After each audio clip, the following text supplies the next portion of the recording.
It's the 5th of March today, 2026, and it's World Book Day. So I thought I'd talk about some books that I have read over the last year. And it's kind of strange as well because this was the first kind of proper post that I did on Jamie's Planet Sounds. So we must be nearly a year old, or a year old already. So thanks for your continued watching and what have you. But anyway, back to what I'm talking about. So I've read 3 music books in the last year because I ain't the fastest of readers. The first one I read was this Fountains of Wayne book by Fiona McQuarrie, I think her name is. My mother-in-law got me this for my birthday, and it's an interesting book, this, because she's not actually interviewed any of them. It's all like research-based, but I quite enjoyed it. There's some stuff in there that I didn't know, and if you are a fan of Fountains of Wayne, obviously you know I am, give it a read. Obviously, we do a podcast about their album Utopia Parkway on the Notes About Sound podcast just before Christmas. But yeah, that's a good book, that one. The other book I read this year is Fingers Crossed by Miki Barini.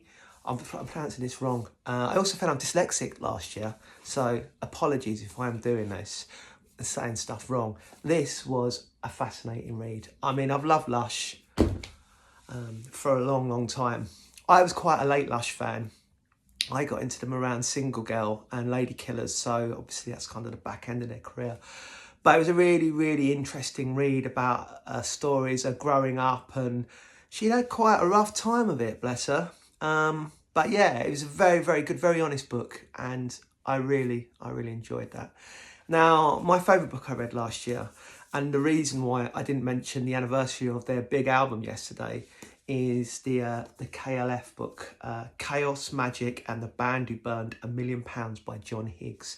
So yesterday was the anniversary of The White Room by the KLF, which is a phenomenal album. This book, bonkers, I don't want to say what it is. I've never read a book where you had to concentrate so much on what they were talking about, because the whole thing about, are they geniuses? Is it all, things happen for a reason? Is it just coincidence? All of that stuff, the tracing of how the KLF came about, the Brit Awards performance, the burning the money, the destroying the demos, they're not demos, the masters. Fascinating read. So if you are a fan of the KLF or a fan of music, this book's brilliant. It's proper.